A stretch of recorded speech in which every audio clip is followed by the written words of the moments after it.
my job was to milk the cows. Really? Yeah, and so I used to herd in these 450 cows a day by myself, like literally bring them in. So I love it. So I spray it in the air and then I walk through it. That's how I still wear it now. But I won't ever put it on my skin. So if you're flooding yourself with so much water and you're not sweating it out, you're not working it out and all that, you can dilute your electrolytes too much. In Italy, they know that. So every time you get a coffee, you get a glass of water with it.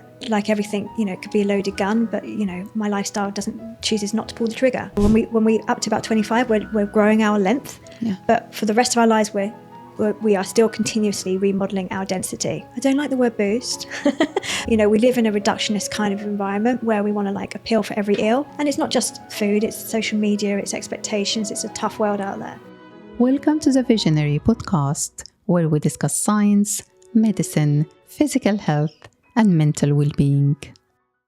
I was Googling allergy statistics the other day, and I've learned that allergies have doubled in the UK over the last decade. Why do you think that is? I think it's the hygiene hypothesis that we talked about earlier. I think that there is an issue with too much cleanliness. We're not exposed to enough, bacteria and pathogens that will, so we become hypersensitive.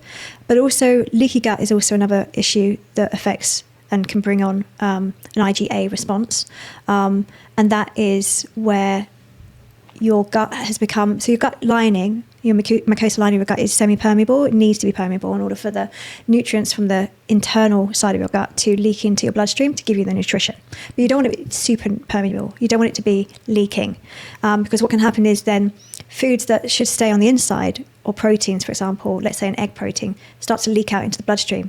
And they're too large. They shouldn't have really leaked out. They should have stayed within the gut itself. And then because the immune system doesn't know who this guy is, they're like, I need to mount an immune response to you because you're probably a pathogen, so I'm going to create inflammation. And so it will deal with that invader, but also what it would do is put a little flag onto that invader. So every time it comes back into the bloodstream, it knows what to do, create an inflammatory response, which is food sensitivity. So what we do is we identify the food sensitivities, and then we look to heal the gut lining with maybe something like bone broth is a brilliant option. It has glucosamine and L-glutamine in it, which are amino acids that help to actually rebuild the gut lining itself. And then avoid for the time being, just for a small period of time, so that you're not continuously flaming or stoking the fire, as it were. And then hopefully over time you can then reintroduce that food. But also things like alcohol is very inflammatory and can create gut leakiness.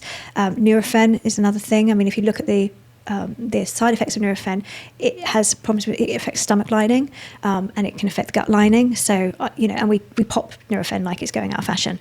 And by the way, if you put something like a Nurofen gel on your skin because you've got a pain of muscle, it is going to permeate and go into your bloodstream, which is the same as taking it into your mouth. So, it's about sort of avoiding a stress, like high stress can cause leaky gut. Inflammatory, anything inflammatory, highly processed foods, high fructose, glucose foods can cause inflammation and damage the gut lining. When I had Olivia when she was a small toddler, and I was trying to wean her, I had no idea what I was doing. But I read that giving toddlers allergenic food like peanuts would actually decrease their chances of them being allergic to that food. Is there any truth in that? I think so. I mean, I think there's some really brilliant work right now that's going on where they are very small, minute amounts of reintroduction of something like a peanut to a person that has a food allergy to peanuts. And over time, the sensitivity becomes less. Yeah. So, I mean, I think if that child is responding negatively, then stop. Yes. But if that child is able to have something like a peanut butter, for example, at a young age, or the exposure to it, hopefully will offset the potential for there to be an allergic reaction later on. It's difficult to know why it's being triggered, though. Yeah, you talk about the demonization of gluten and red meat on your website. Is that in favor of consuming gluten and red meat, or the opposite? That is about eating it if you don't have a problem with it. So, because people are sort of experiencing digestive issues for a number of reasons. It could be that they're highly stressed, right? It could be that they are eating food that's inflaming them. It could be that they've got a dysbiosis, or imbalance of microbiome in their gut. It could be something worse. It could be that they've got an inflammatory bowel issue. So, many reasons why. And so but what happens is that we say, right, I'm not having bread, I'm not having gluten. And that's fine, and there are different types of gluten, okay? So the wheat production in the Western society has drastically changed over the last 50 years. So initially it was grown very small kernels, very hard to husk, and a smaller yield. Now it's grown in sort of mass production where it's much larger kernels, so you get a bigger yield and it's easy to husk. But that's been modified. And so have our guts adapted? No, probably not. Why is modification necessarily a bad thing? Is it because they take away things and add other things? Yeah. Okay. Yeah, they potentially do. I mean, they won't ever put their hands up to it. But the fact is that, if a grain has been modified to make it a higher yield and easier to husk, then they have modified it, and they've probably put a glyphosate within it as well, so that it's already got the resistance to pesticides. And we really haven't had that in our system long enough over the last 50 years to really know what effect is that doing to us long term. And what we do see is a more of gluten sensitivity these days to less ancient grains. So when I talk about ancient grains, I'm talking about spelt or like a much more like a durum wheat. So Italians tend not to have the gluten sensitivity issues because they're having a much more ancient grain that hasn't been modified. Which is a spelt, for Which example. is a spelt or a durum wheat. And so if I'm going to cook pasta and it's not going to be gluten-free pasta, I like lentil pasta because it gets me protein. But if I'm going to I will use a really nice Italian pasta that's, I spend a little bit more on it and have it and enjoy it, rather than the 29p for a bag of spaghetti that you get in Tesco's. What's your take on dairy? Love it, leave it, it depends. The interesting thing about dairy and gluten is they are associated with each other. So sometimes when you do have a gluten sensitivity, you may also have a sensitivity to dairy. And the reason for that is something it's a phenomenon called molecular mimicry. So it's where basically the receptor of the cell that receives the protein gliadine, which is gluten, is of a very similar shape to the same protein casein that's in dairy. So they respond in the same way. So if you've got a sensitivity to gluten, you might also then have a sensitivity to dairy, which is why you need to be more mindful of eating both. And that's why they're associated. But, I am a fan of dairy. I have whole milk in my daily diet. And I have kefir. I have A2 dairy though, so A2 dairy versus A1. Okay, what is the difference? So A1 is like mass-produced factory, cattle that's just pumped for milk on a very large scale, versus dairy that's maybe living out in the grassy fields and is just eating normal, not just eating grain that's been potentially modified with other various antibiotics and whatnot, and then is milked. I mean, I worked as a 17-year-old. I went to Israel and worked on kibbutz for 6 months, and my job was to milk the cows.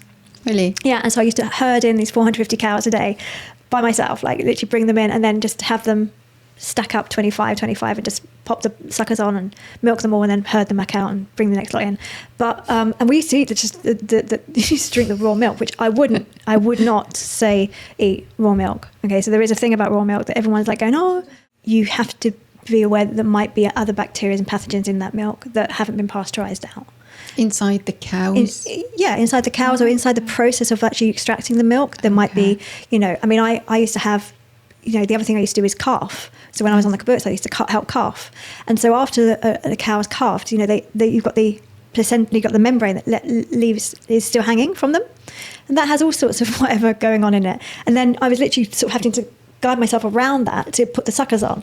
And then you're sort of spraying them down with like iodine or whatever to sort of then move them on. But there's a lot of poop and a lot of other things going on in that space. Fun and games. So if you're then drinking the raw milk, there is always a potential for there to be some sort of pathogen in there that may not be good for you. So I know there are there is a really lovely farm not far from here that does sell raw milk. I would err on the side of caution.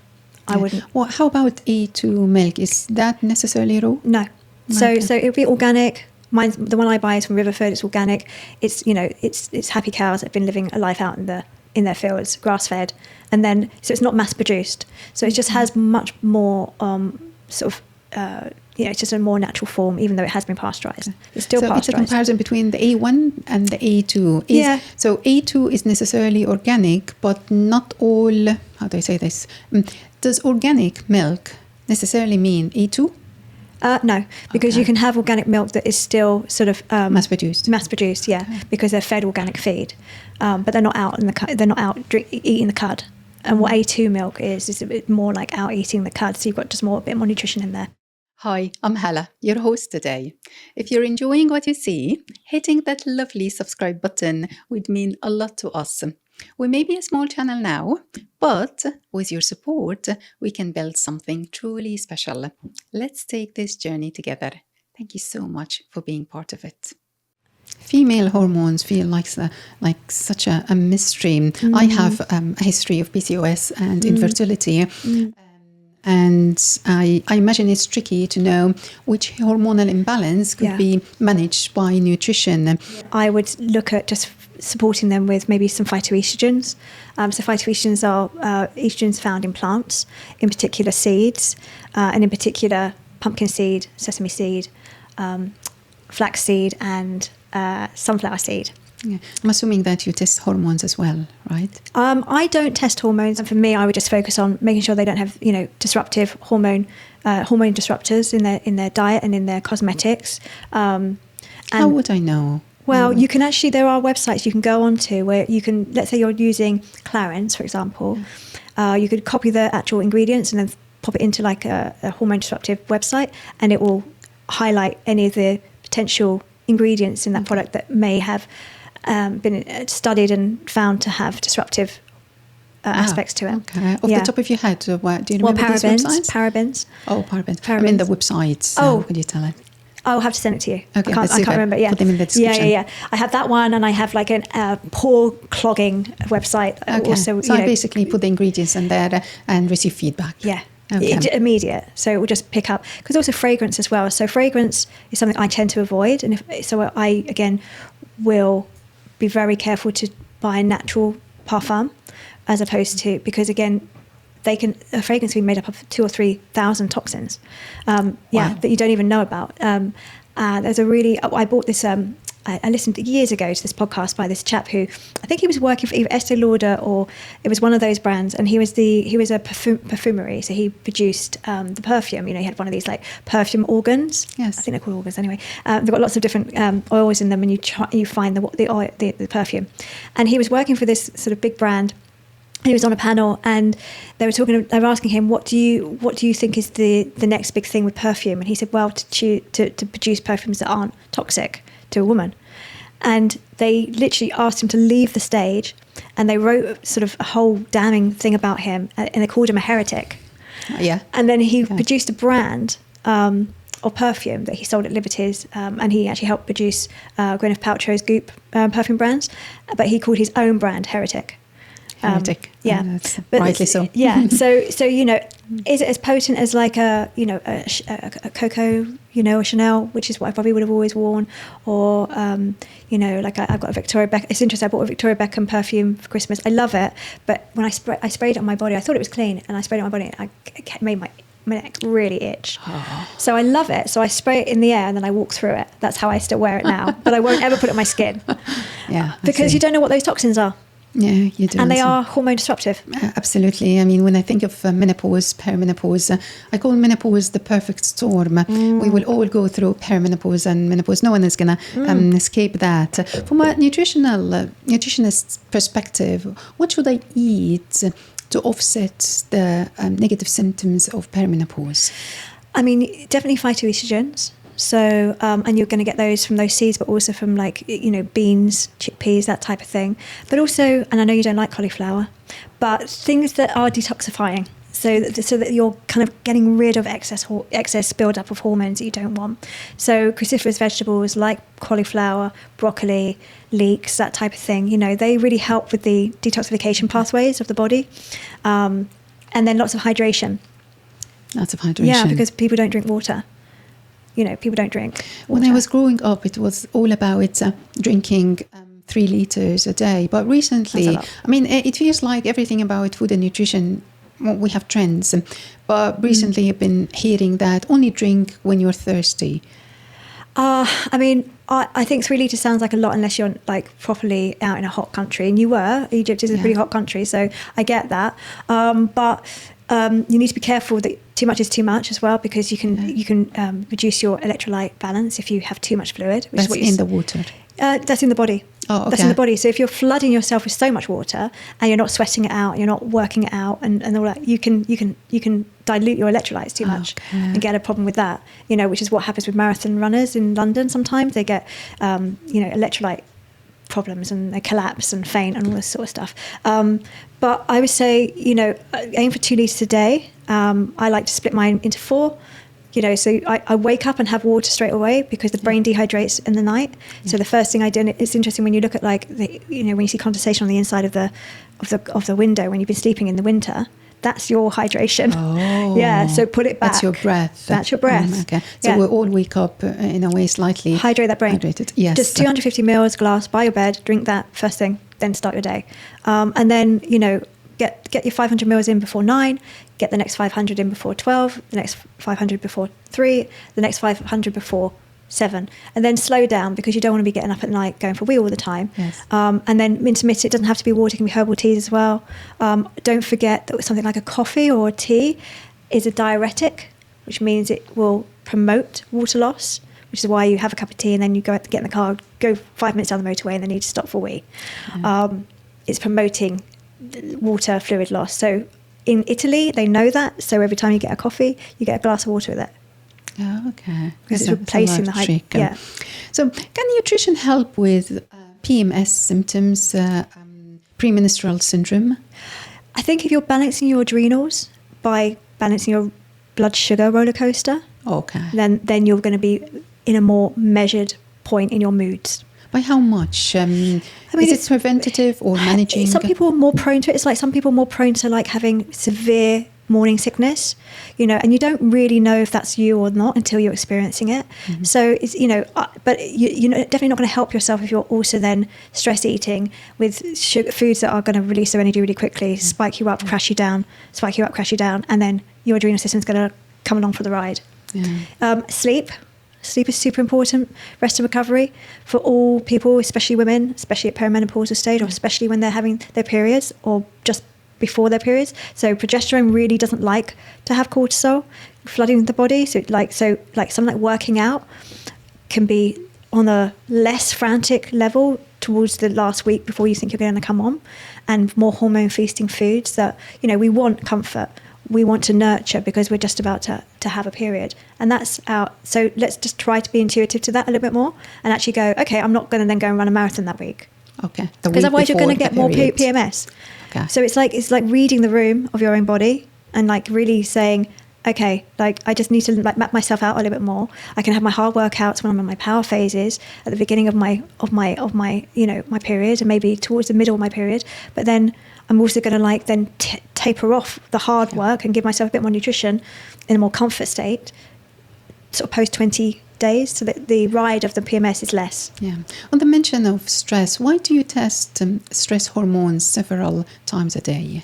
So cortisol wakes you up, which is why when you're stressed and you get woken up at 3 o'clock in the morning, that's your cortisol waking you up because you're stressed. It's annoying. So cortisol is at its highest around 11 a.m. So what a stress test will do is it will see what you are when you wake, and then where your peak is, and then hopefully it starts to go down throughout the day, and it's attached to the circadian rhythm. So it's completely attached to the light, dark, or dusk of the day. And so when we start to enter dusk, our cortisol level should have come down, and melatonin, which is our sleep hormone, then starts to rise. Yeah. And then that will rise throughout the evening, and then hopefully you've built enough melatonin throughout the day, because melatonin is an interesting one. From what I understand, it's not a drip feeding kind of hormone; it's an actual pool. So it builds as a pool throughout the day. Yeah. It's promoted by UV rays. Light, so light converted through the retina produces more melatonin. So during the day, that's why if you want to build your let's say you go to Hong Kong and you've got definite jet lag. Like my husband goes, I'll say, don't sleep, get up in the morning, get out, walk around, get that sort of melatonin production building. And then I believe what happens with melatonin is it then releases during the sort of dusk period. And then it's however much you've got in there is however much is going to like get you to sleep and keep you asleep, because that's the key. Okay. Yeah, keep you asleep, because we can all fall asleep, but we don't want to. We want to sleep and stay asleep. Yeah. Would you recommend melatonin supplements? So it's not something you can get here, but you can definitely get it in Europe. I will supplement my husband with that when he travels. That he can get it from France, or actually there's like this patch that you can get. It's called the jet lag patch, and it has caffeine for the daytime that he just puts the patch on him, and then it's got melatonin for the evening, and that he seems to think it helps melatonin. But you don't want to rely on it. So once he's back and he's over his jet lag, then he won't continue it, because you want your own body's production of melatonin. You don't want to disrupt that too much. Yeah. I was told over and over again, you're 46 now 47, you have to start lifting weight to build muscle mass. I'm sure you'll be horrified by the idea, but I'll ask anyway. If I eat all the good stuff, but do not exercise at all, will I still lose muscle mass with age? Yes. Okay. Yes, you will. Yeah. It's part of the aging process. I would highly recommend that women do lift, not massive weight. I mean, there are sort of camps that go, you've got to really lift those deadlifts and really like lift heavy weights. I err on the side of caution with that. But I think that resistance training and weightlifting, I mean, I strength train twice a week minimum, and I Pilates every day, and then I spin twice a week. And that's brilliant. Yeah, well, I'm addicted, especially to my spin. Really nice. I love it because I really enjoy the endorphins as well. But there's many reasons why women should be lifting some sort of weight or resistance training. It's definitely to keep and preserve the muscle mass that they have already, because once you lose it, it's very, very hard to get back. It is at our age, which is why we haven't come on to GLP hormone, sort of Ozempic and that, but that's a worry. But the other thing to think about is bone density. So estrogen drops, and estrogen helps. It's like a little cofactor or a little friend of calcium, and the two together work to help calcium be deposited in the bones themselves, in the density of the bones. Because when we up to about 25, we're growing our length, but for the rest of our lives we are still continuously remodeling our density. So and we need a little bit more weight in order to promote the breaking down of that and the remodeling of that density and the rebuilding of that density. So let's say I lose weight 2 or 3 kilos. How would I know if I lose fat or muscles? I mean, it's a difficult one to really identify with the eye. There are sort of like weight measurements where you can see the fat deposit versus the muscle deposit. I don't know if you've ever had, when you have a mammogram, they can show you how much fat is in your breast as opposed to where your muscle still is. They can see the density. And you can have those sort of scans for your body as well. And actually, it's quite a simple one because it's got the muscle has more water in it than the fat, so they can just measure that, and it just bounces back as an image, or like a bit of data. So other than measuring in that sense, it's very difficult to see other than really how you're feeling. If you're not feeling strong, if you feel like your biceps definitely have gotten smaller, if you feel like you've got more bingo wings, if you feel like you're not as toned on your abdomen, if you feel like your butt is dropping more, then there's probably some muscle mass loss going on there as well. So you just need to work on it, really. What's the one food that you would consume and think, I'm doing my skeleton a favor? Probably sardines. Sardines? Yeah. Why is that? What do we have in sardines? Because it's got the bones attached to it, and they are digestible. You are just getting a really nice natural calcium intake there. But you need magnesium as well as calcium, so the two work together, and you need to kind of keep that balance going. Everything's a ratio at the end of the day. Yes, and along with sardines, I would ideally consume food rich in magnesium, and that would be all in harmony. Yeah, exactly. Exactly. Okay. What is the one thing that people do and is harming our bones and muscles? Medications that are reducing, so Coca-Cola, I would say, is definitely because it has phosphoric acid in it. So the Pepsi Cola, is that even allowed? I don't know. 100 years now is still there, still in there, and it leaches calcium out of our bones, phosphoric acid. So very worrying that people are still drinking that, and they're not knowing that that's what's happening to them. medications like, the omeprazole definitely has been linked to, bone density loss. And, the ultra-processed foods, the obesity issue, that puts an awful lot of strain on those bones. They will become more dense because they're carrying more weight, but you just really, you're just taking a lot of risk there, really. I would love a little bit of guidance on the subtle signs that my immune system is out of balance. More infections, just, cold sores, ulcers. You can look at your nails, and if you've got little white spots, that's your zinc. Your zinc is low. You see a lot in children because their bodies are asking for so much for the growth that they can often deplete in zinc. Energy. If you're exhausted all the time, your immune system is basically underplaying. Just exposed, like not healing properly when you sort of cut yourself or whatnot. Yeah, our immune systems have been testing since COVID 2020. What are some of the ways, the things that I can do daily, simple things to boost my immune system? I don't like the word boost. That's your phrase. Yeah, I know, and we have it all over everywhere. But you don't want to boost it because it's it's about supporting it, because boosting is like you don't want overactive immune system either. I would just keep to eating a variety of fruits and vegetables so you're getting a plethora of antioxidant exposure, so that you're reducing oxidative stress and giving your body phytonutrients that it needs to help to support the immune system, feeding that gut microbiome, because the immune system is predominantly trained in the gut. How is that so? What is the link between gut health and the immune system? It's the most exposed you have to the outside world is what you put in your mouth, basically. Okay. Right? So if we think about orifices, my daughters hate that word, but I'll use it anyway.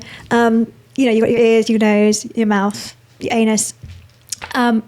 The mouth is the one that is the most exposed. So the digestive system has to have a robust immune system attached to it in order to ensure that if anything survives the stomach acid, it's going to be dealt with later on. And so the immune system is trained in the gut lining, because it needs to be there in order to make sure that pathogens and infections that we potentially ingest or exposed to when we breathe are dealt with the immune system quite quickly. Do you have any foods that you would consider immune superheroes? I would say elderberries are really elderberries seems to be one of these sort of foods that we only get them in juices, right? Yeah, just got to be careful with not too much sugar. But vitamin C is like one of the heroes, I would say. It's sort of very protective to the immune system. But then zinc is also. But I would never supplement independently just with zinc. I would usually use it as a combination, because you don't want to put these different cofactors out. You don't want too much of one thing, really. Yeah, that's why getting nutrition from food is the most harmonious thing ever, because it works in balance. If I feel I'm coming down with something cold or whatever, is there a hack that I could do to reverse or hopefully mitigate the blow? It's one of those magic things, isn't it? I would definitely up the vitamin C. So I would probably just get a load of vegetables in. For me, being a Jewish mother, I would probably make some chicken soup, because it's got a perfect bone broth aspect to it, and then it's also full of electrolytes, because I'll use sort of salts in it, and rest. Dare I say it? I mean, people don't rest when they're sick. No, I can't afford to do that. No, I know. So it's a really tough one. Some people talk about Manuka honey. Definitely don't heat it if you're going to spend all that money on Manuka honey, because it will sort of affect the antimicrobial aspect of Manuka honey. You talk about phytonutrients as well on your website. Yeah. What kind of food rich in them? All those foods, so all those vegetables all have different polyphenols, different antioxidants, and it's just about getting that array so that you've got beta carotene coming in, you've got different aspects, magnesium, calcium, you've got all of those different minerals and vitamins coming in from the foods in different ways, so that you're sort of supporting yourself in the best way possible. Hydrating really, really well. Don't have any alcohol. If you need to have an anti-inflammatory, have maybe paracetamol rather than Nurofen. How would I know if my gut is out of sync? What would I feel? Some sort of bloating? you can get symptoms like diarrhea or constipation, or you can get just a discomfort, distension, bloating. So you can usually tell if your digestive system's out, excess burping, that type of thing. No, I have a tiny trick. When I make lemonade, I eat the off-white fiber inside. It's called the pitch. Yeah. And I was told that it's really high in fiber. Pith, it's as sour as hell. Yeah. But it's... you're a brave woman. I got used to it. Yeah, I mean, pith is like, I wouldn't enjoy it. Although I do use it in my marmalade. Yeah, really? Yeah. So if I make marmalade, I'll keep the pith. Yeah, to preserve, I think, marmalade. Well, it has a lot of pectin in it, which is actually quite gut healing. Yeah. The gut. Do you think some guts have a personality? Like some of our guts have dramatic or sensitive nature by default? Yeah. Well, because it's connected to the vagus nerve. So, and the vagus nerve is connected to the brain. So you cannot disconnect that relationship between the mind and how we respond to stress, etc., and whether that feeds into how our gut then behaves. Yeah, because on your website I read that there is a connection between the gut health and mental health, and I couldn't get that because to me they're two different realms completely. How would this connection show up in real life? My gut and my mental health. So, and I find it a lot with the youngsters, like the 18 to sort of 25-year-olds, where they're drinking monster drinks and they're eating McDonald's and whatnot, and they're full of anxiety, they're full of stress, and you have to go, why? You have to ask why. Why are our youngsters these days so over anxious, and what are we feeding them, or what are they eating?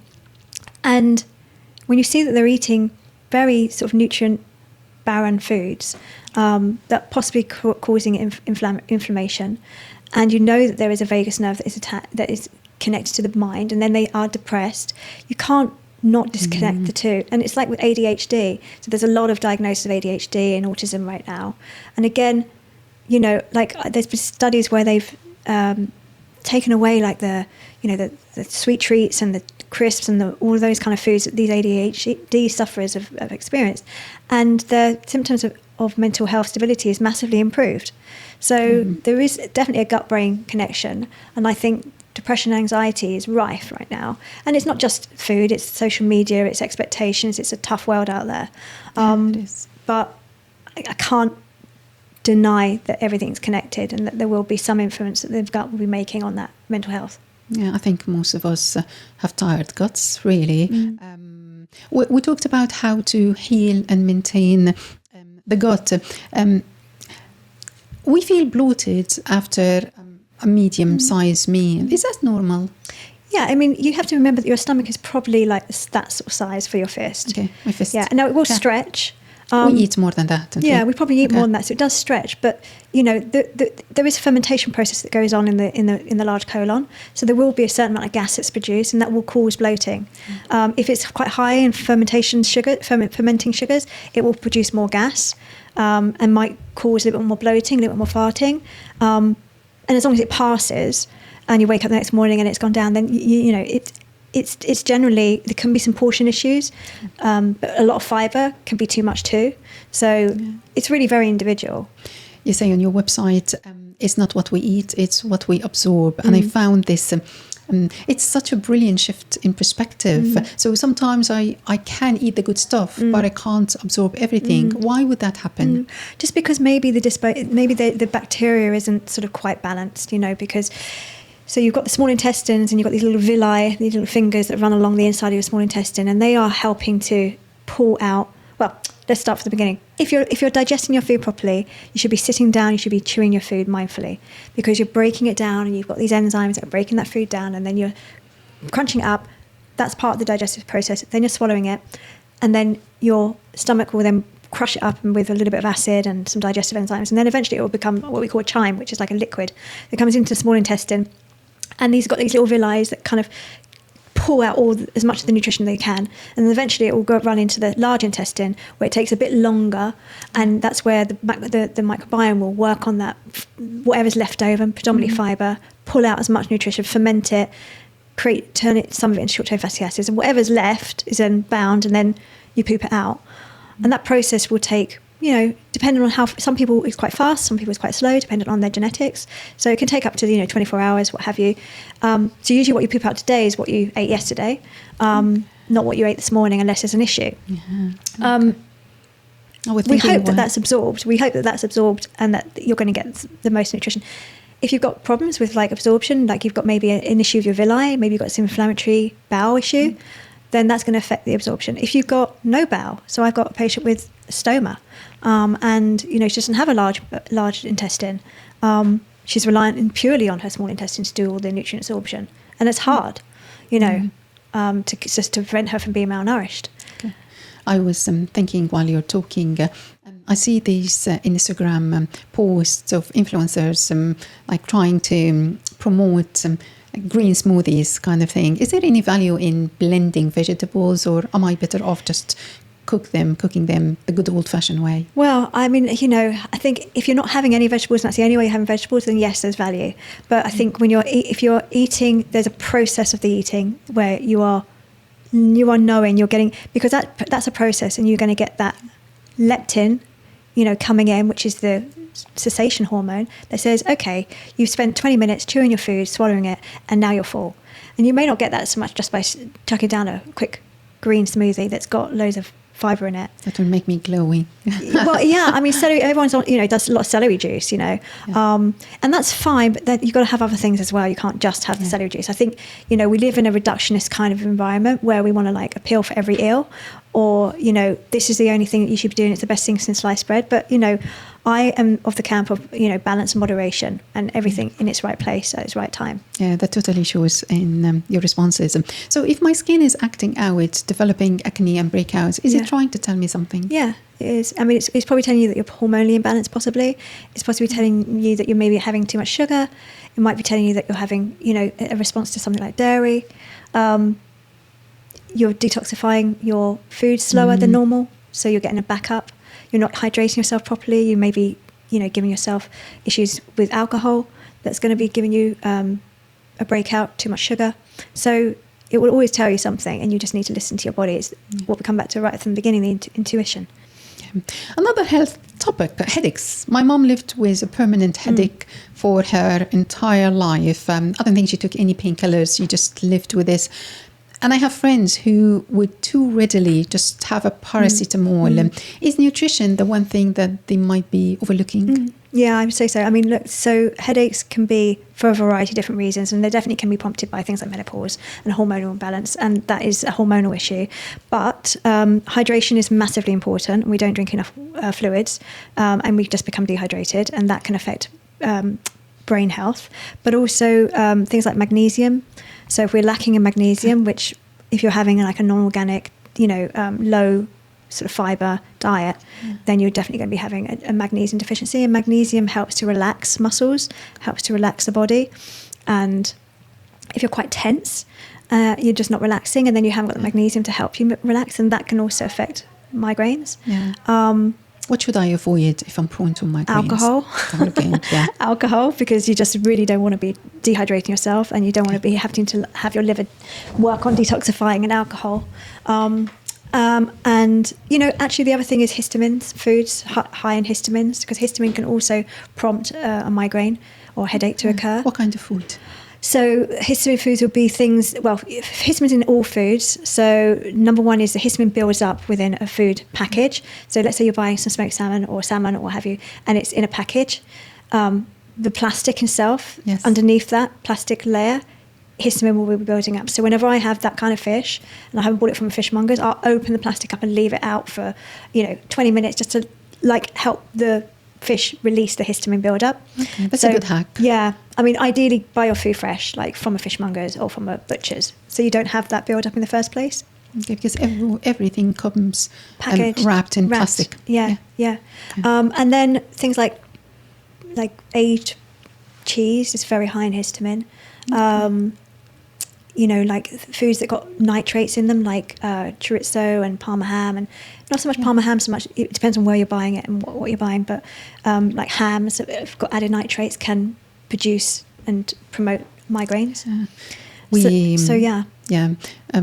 all have these days where we wake up already tired, and we go through the whole day tired. What's going on there? Is it something that we didn't eat? How do we pin down the core of the problem?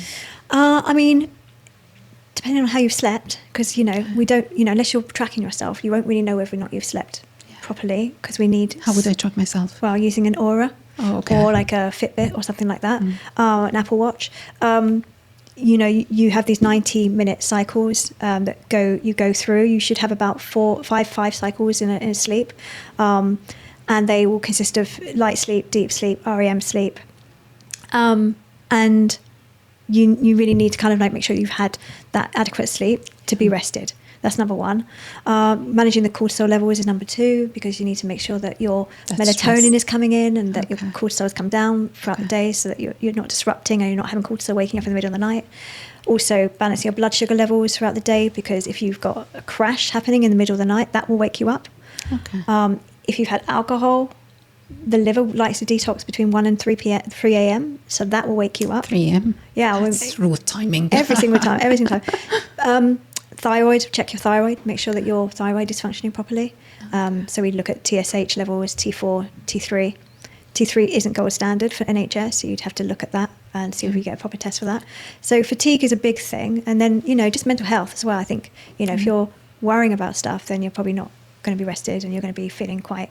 And then you've got to fuel yourself properly throughout the day to give yourself, slow releasing energy. And that's how you can manage it. Yeah. On the mention of fatigue, I had no idea there's something called chronic fatigue syndrome. I think most of us have it in one way. No? Okay, what are the symptoms? How do I tell whether I do have that syndrome? We don't want people to start using the term loosely. How would I tell? Of course, fatigue. What else? Yeah, I mean, it's very much related to glandular fever, the Epstein-Barr virus. So people that have chronic fatigue syndrome or diagnosed with it tend to have had glandular fever. So tend to have an Epstein-Barr virus. How is that being tested? You test for Epstein-Barr virus. The doctor will test for that. You can see that in the blood. And the thing about viruses is that they stay with you. So once you've got it, you've kind of got it. I've got it. I had glandular fever as a youngster. So did my husband.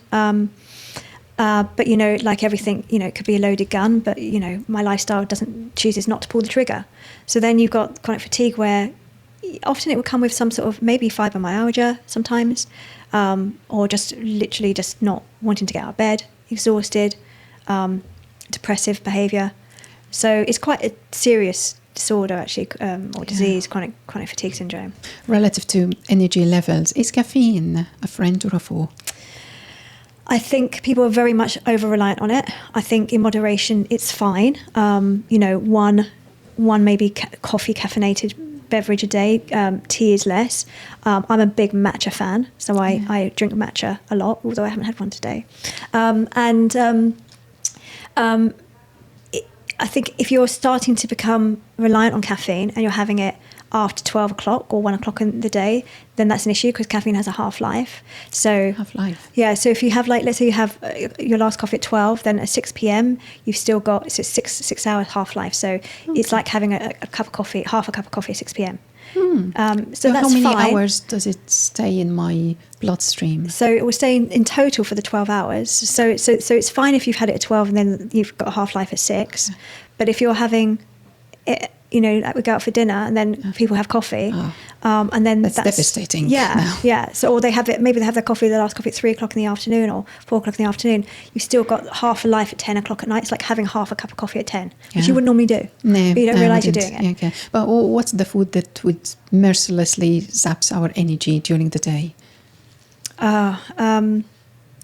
Probably just like a white carbohydrate, like a white refined carbohydrate. The digestive system takes a huge amount of energy. And so if you're overloading it with too much that it's overburdened, it will be on a go slow. And that's why having a big old Christmas meal, delicious as it is, this is why we want to sleep in the afternoon after we've had a big Sunday lunch, because all the blood has gone to the gut. Everything's just like, let's focus the energy down there and get that food digested. What would you do when you're low on energy? I'm sure that you will be totally depleted after this conversation. I mean, I haven't eaten today. I've had my chia this morning, and that's all I've had. So I'm definitely starting to lag. I would probably I won't be going to Gale's on the walk back and picking up a quick croissant. I won't be doing that. I'll probably just there's nowhere to get any matcha here. But unfortunately not. No, I'd probably just hold out and get home, and I then have some dinner because I'm not desperate. I don't tend to ever really get desperate. Probably because you eat very healthily, so your body's so used to, it's not reliant on glucose. No. It's used to, if the body needs a source of energy, it takes from your fat, and you're fine. Exactly. Right? I mean, because when I train, I never train never eat before I train. So every morning I train. And, so if I'm coming to spinning in Tunbridge Wells, by the time I've come here and gone back, I'm not home until like 11:30. So I don't have my first meal until 12. So I've got what we call metabolic flexibility. Okay. So my body so I'm not feeling fatigued, even though I haven't eaten since this morning at like 8 o'clock, because I'm probably using my ketones now. Okay, that's brilliant for your brain. Yeah. Okay. Yeah. The Spanish people, they do a siesta.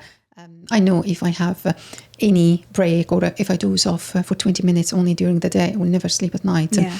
But should we embrace that kind of lifestyle to have a mid-afternoon slump? I think it's very cultural, and I think that they have bi-individually adapted to that behaviour, which is why it works for them.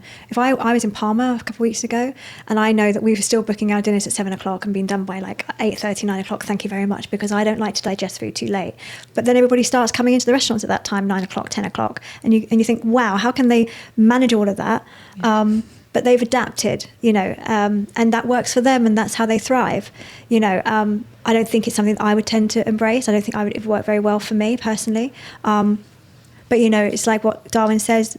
It's not about survival. Isn't about being the richest, or it's about being able to adapt. Yeah, being able to adapt to an environment, and so they've adapted, and so it works for them. Back in Egypt, where I come from, the soft plays for children opens their doors at 8 p.m. Wow.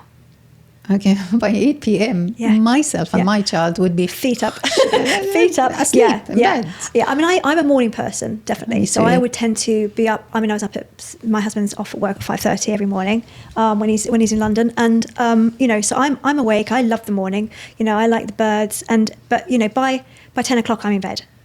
Like even when we're on holiday, because the circadian rhythm actually really likes to be like observed. Yes. It tends to be observed, unless I'm really out, which is very rare, but it has happened recently because I went to Ibiza.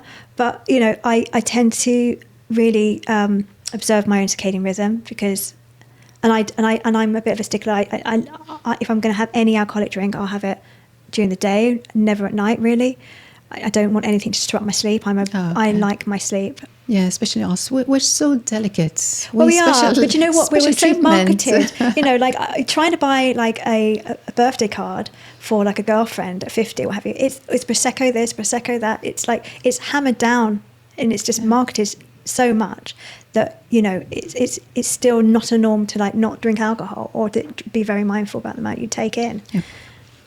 But it's very disruptive, unfortunately. Yeah. And women don't really realise that. I'm not sure if I read that on your website or someplace else. Resetting our metabolism for weight loss. Is that a thing? You can definitely slow your metabolism down, in a sense that if you're restricting your food intake, what happens is it's like a fire, and you're putting kindling on that fire. And so you're giving the fire less to burn, but it needs to survive. Yes. Because the body wants to survive. So what can happen is it just goes, okay, I'm just going to slowly burn this kindling because I need to keep the fire going, but you've given me a little bit less because you restricted my food. And then you'll have like a Christmas, and then you'll sort of like start to put a lot more bigger logs onto the fire, but it's all still on a slow burn because it kind of thought that you weren't going to like feed it, and now you're feeding it, it doesn't really know what to do. So that's why you can sort of slow down the metabolism. In terms of resetting it, I'm not quite sure about that, but when you talk about slow metabolism or rapid metabolism, compared to what or to whom? I think it's very genetic metabolism. So I'm a 4'10" individual. So for me, the food portion for me, I have to be very careful of my metabolism. I will up it a little bit by all the working out I do and the spinning, because I'm sort of creating thermogenesis, which is like the body burning quicker, faster. The food that I eat to some degree, and also some foods actually create that thermogenesis as well, like red hot peppers, just literally will kind of get the metabolism firing a little bit more.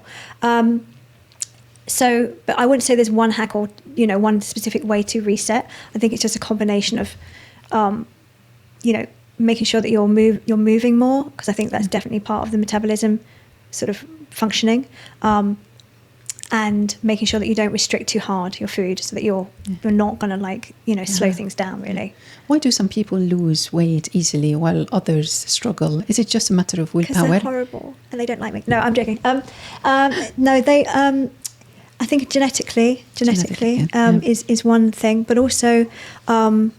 We can't beat our genes. What is the next best step? Yeah, then? The next best thing is to really just, try to balance your blood sugar levels so you're not reactively eating, and also, move more, because you're putting more out than you're getting in potentially, but you don't want to restrict. So you need to, let's say your base level is 1,500 calories. If we were going to go calories, I like to go macronutrients, but let's say calories. If you're exercising and maybe you have to work really hard to get 100 calories, 200 calories, you have to work really hard.